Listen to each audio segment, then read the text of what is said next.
The nation's stability and peace is uppermost on the president's mind as he receives Governor Abdullahi Ganduje of Kano State and a delegation of Tijaniya Islamic movement worldwide led by the Grand Khalifa at the State House.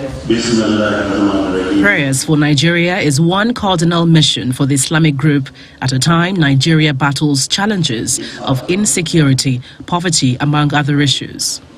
The president believes that his government will continue to do its best, confident that Nigeria will prevail over the protracted insecurity challenge while looking to deploy coherent and consistent policies to deal with terrorism. All I can say, I hope God will listen to our prayers, bring stability, and we need your prayers.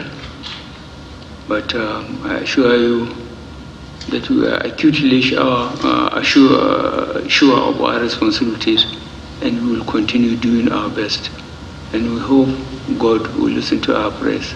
In a statement released by the Senior Special Assistant to the President on Media and Publicity, Garba Shehu, the President reiterated that Nigerians assess the security situation objectively as he describes the successes recorded as a decisive break from the past.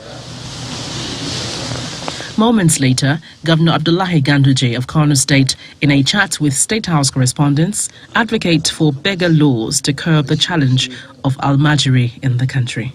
Unless if there's a universal legislation preventing the movement of children, school-age children from one state to another, is a problem that will continue to be here for a long time. But we have enacted a law. Any parent that does not put his child into school will be prosecuted. According to the governor of Kano State, the Tijaniya Islamic movement will transcend just beyond prayers to contributing immensely towards reforming the educational system.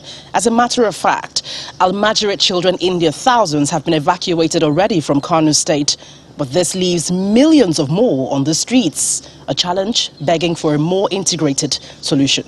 From the presidential villa, Gloria Umezuki, Channels Television News.